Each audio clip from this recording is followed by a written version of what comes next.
Lo primero que nos enseña Santiago es cómo Dios ve al soberbio y cómo Dios ve al humilde. Y eso es muy parecido a lo que leemos en Proverbios 3:34.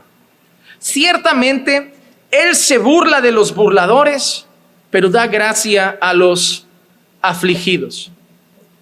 Hermano, el orgullo es un pecado grave. Déjame repetir esto. El orgullo es un pecado grave. Porque el otro día tuve una charla con un hermano que me definía así tan tranquilo. Todos somos orgullosos. Y le dije, pues tenemos un serio problema. Tenemos un serio problema. El problema es si empezamos a ver el orgullo como algo normal. Porque si yo te dijera, todos vemos pornografía, tú dirías, ¿pero qué iglesia es esta? Si yo te dijera, todos somos adúlteros y engañamos a nuestras mujeres, me diría, pero estos no son creyentes. Si te dijera, todos nos drogamos y nos emborrachamos los sábados por la noche, me dirías, esto no es una iglesia del Señor. Pero decimos, todos somos orgullosos. Ah, no pasa nada. Hermano, me preocupa cuando hay ciertos pecados que los catalogamos como tolerables.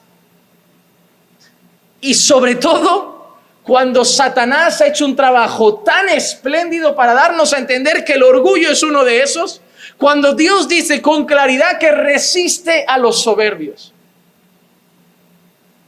¿Cómo podemos aceptar como normal una cosa que Dios dice que aborrece?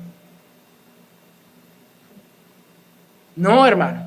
No podemos aceptar el orgullo en nuestra vida, porque el orgullo es uno de los mayores obstáculos en nuestra comunión con Dios y en nuestra comunión con el prójimo.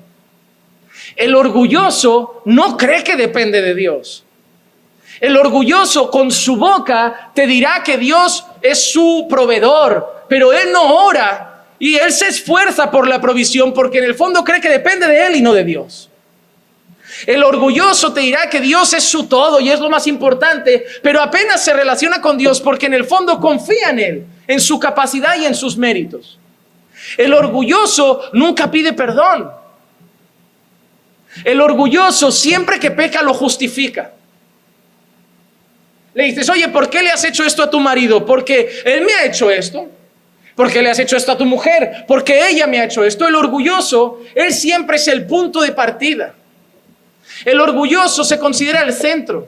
No necesita el apoyo de nadie. No necesita el consejo de un pastor. No necesita pedir perdón por sus errores, porque si él se equivoca es porque alguien le empujó a ser así. O su padre, o su madre, o su mujer, o sus hijos, o el jefe, o el trabajo, la sociedad. Pero siempre encontrará algo para decir, yo no me equivoco, a mí me obligan a hacerlo.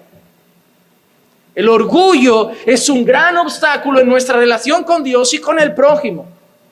Porque el orgulloso nunca puede estar entre creyentes. Porque el creyente es un pueblo que se corrige constantemente cuando vemos un pecado. Y el orgulloso acabará rechazando esa comunión porque no acepta ser corregido. Acabará diciendo, esta iglesia es dura. Hablan demasiado de pecado. Son muy religiosos. Y te dirá, me voy a otra. Y cuando ves a la que se va, te das cuenta siempre que es una iglesia donde el pecado no se toca y donde nadie se mete en tu vida. Todos aquellos que no aman ser pastoreados son personas orgullosas. Porque en el fondo no quieren que nadie cruce el límite de su corazón. No quieren que nadie se meta en sus asuntos, en su matrimonio, en su vida, porque Él es su propio dueño.